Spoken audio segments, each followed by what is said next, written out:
जो अलोकतांत्रिक और असंवैधानिक चेहरा है वो एक बार फिर से विधानसभा सत्र के दौरान देखने को मिला है।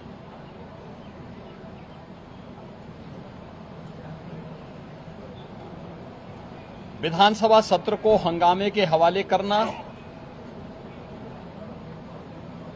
प्रदेश के युवाओं,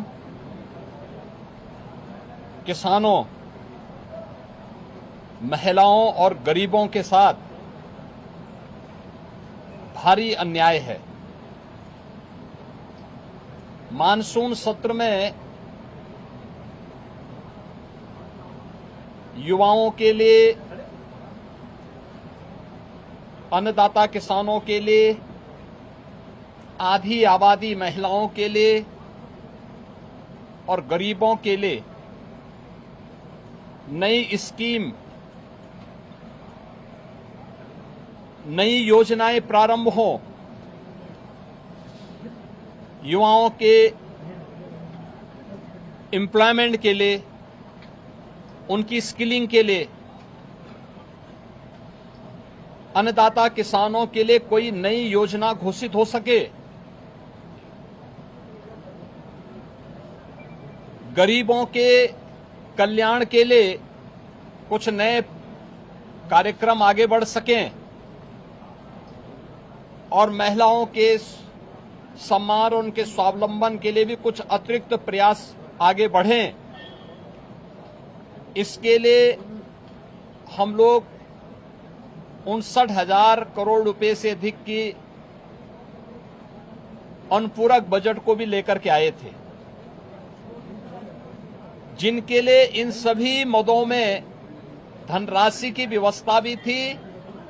नई योजनाओं को घोषित करने के लिए चर्चा विधानसभा में हो सके, इसके लिए उन कार्यक्रमों के साथ हम लोग आए थे।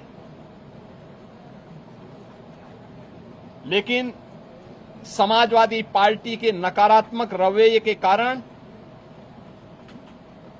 युवाओं के मुद्दे पर, अन्नदाता किसानों के मुद्दे पर, महिलाओं के स्वावलंबन के मुद्दे पर या गरीबों के लिए बनने वाली वेलफेयर की अन्य स्कीमों के मुद्दे पर सदन में समाजवादी पार्टी ने कोई चर्चा नहीं होने दी। इनका ये आचरण असंवैधानिक भी है, युवा विरोधी है, किसान विरोधी है, महिला विरोधी है और गरीब विरोधी भी है। 59,000 करोड़ रुपए से अधिक का अनुपूरक बजट इन नई मांगों के साथ साथ प्रदेश के इंफ्रास्ट्रक्चर की स्ट्रेंथनिंग के लिए, एक्सप्रेस वे के नेटवर्क को और बेहतर बनाने के लिए जो माननीय जनप्रतिनिधियों ने डिमांड की थी, उसके लिए भी धनराशि का प्रावधान किया है। हमने प्रदेश के अंदर उस तबके के लिए जो अब तक प्रदेश के विकास में मजबूती के साथ लगकर के काम कर रहा था, आंगनवाड़ी, आशा वर्कर,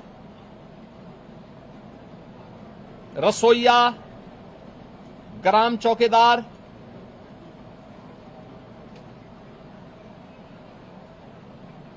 आपके कोटेदार, इन सब के साथ साथ उस हरेक तबके को छूने का प्रयास किया था जिनके मानदेय बढ़ने हैं। निराश्रित महिला पेंशन, वृद्धावस्था पेंशन, दिव्यांगजन पेंशन में भी वृद्धि हो, चर्चा हो। जो लोग अब तक इन योजनाओं से जुड़ नहीं पाए थे, उन लोगों को जोड़ने का प्रावधान हो। इन सब पे सदन में चर्चा हो। लेकिन समाजवादी पार्टी का नकारात्मक रवैया सदन में और माननीय सदस्यों के द्वारा उठाए जाने वाले इन महत्वपूर्ण मांगों को मजबूती के साथ आगे बढ़ा सके, इसमें रुकावट बनी, लेकिन उस सब के बावजूद विधानसभा ने सप्लीमेंट्री डिमांड को पारित किया है और पारित करने के साथ ही बहुत शीघ्र इन सभी तबके के लिए, मैंने जो कल भी कहा था कि उत्तर प्रदेश सरकार ने आउटसोर्सिंग कमीशन का गठन कर दिया है। एक न्यूनतम मानदेय हर एक आउटसोर्सिंग कर्मी को प्राप्त हो और उसको हर प्रकार की सामाजिक सुरक्षा की गारंटी भी प्राप्त हो, उसको हम अगले बहुत शीघ्र उसको आगे बढ़ाने जा रहे हैं। उसके लिए धनराशि की व्यवस्था हमने बजट में कर दी है। आंगनवाड़ी, आशा वर्कर, रसोईया, ग्राम चौकीदार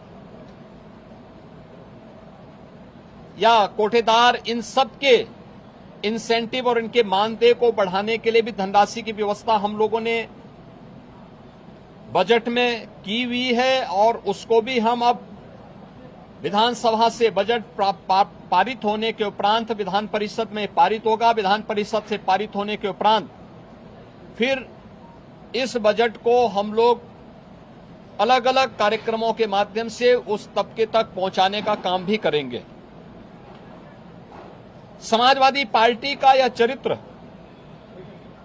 इस तबके को अपमानित करने वाला है, जो अल्प मानदेय प्राप्त करने के बावजूद प्रदेश के विकास के लिए और 25 करोड़ जनता जनार्दन की सेवा के लिए पूरी प्रतिबद्धता के साथ कार्य कर रहे हैं।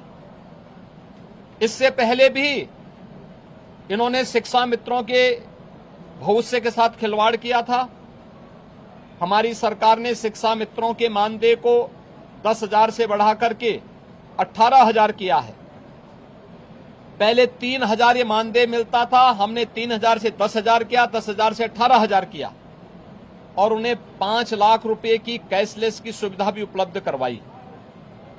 अनुदेशकों को प्रदेश में 9,000 मिलता था, उन्हें 17,000 रुपए उनका मानदेय किया और उन्हें कैशलेस की सुविधा भी उपलब्ध करवाई। बेसिक, माध्यमिक, उच्च शिक्षा से जुड़े हुए जितने भी शिक्षक हैं, इनके मानदेय को इनको कैशलेस की सुविधा उपलब्ध करवाई। अन्य तमाम तबके के लिए बेहतरीन स्कीम को लेकर के, योजनाओं को लेकर के हम सप्लीमेंट्री डिमांड्स में आए थे और इन सब के साथ साथ सामाजिक न्याय के लिए अपना जीवन समर्पित होने वाले उन सभी महापुरुषों के लिए, जिनमें बाबा साहब भीमराव अंबेडकर हैं, जिनमें महर्षि वाल्मीकि जी हैं, संत शिरोमणि सदगुरु रविदास जी महाराज हैं, सामाजिक न्याय के पुरोधा के रूप में और महिला शिक्षा का पुरजोर समर्थन करने वाले संत ज्योतिबा फुले हैं, साहू जी महाराज हैं। इन सभी लोक माता अहिल्याबाई होलकर जी हैं। इन सब के बारे में भी हम लोगों ने इस बजट में चूंकि प्रावधान किया है 407 करोड़ रुपए उनकी मूर्तियों पे छाजन लगाने और सुरक्षित पार्क के लिए, बाउंड्री वाल के लिए इतनी धनराशि की व्यवस्था इस सप्लीमेंट्री डिमांड्स में थी, वह न पास हो, इसके लिए समाजवादी पार्टी ने लगातार सदन की कार्रवाई को बाधित किया, लगातार व्यवधान पैदा करने का लगातार प्रयास किया। लेकिन इनके व्यवधान के बावजूद सप्लीमेंट्री डिमांड्स विधानसभा से पारित हुई है। विधानमंडल से पारित होने के उपरांत ये सभी कार्य तय सीमा के अनुरूप आगे बढ़ेंगे और सामाजिक न्याय के सभी पुरोधाओं को, सभी महापुरुषों को भी सम्मान मिलेगा। समाजवादी पार्टी के दोहरे चरित्र के खिलाफ, जो दलित विरोधी है, पिछड़ा विरोधी है, युवा विरोधी है, किसान विरोधी है, महिला विरोधी है, गरीब विरोधी है, इन सब चेहरे का उजागर आज उत्तर प्रदेश सदन ने किया है कि इन लोगों का चेहरा और लोकतांत्रिक और संवैधानिक और इस पूरे तबके के साथ अन्याय करने वाला रहा है, अनर्थ करने वाला रहा है।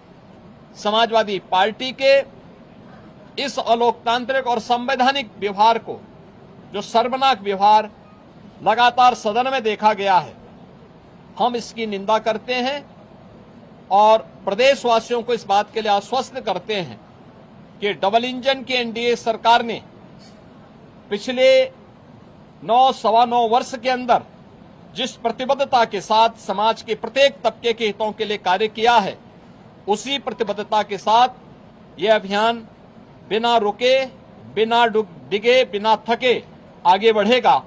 बहुत बहुत धन्यवाद। योगी आदित्यनाथ जिंदाबाद। जिंदाबाद जिंदाबाद आदित्यनाथ जिंदाबाद।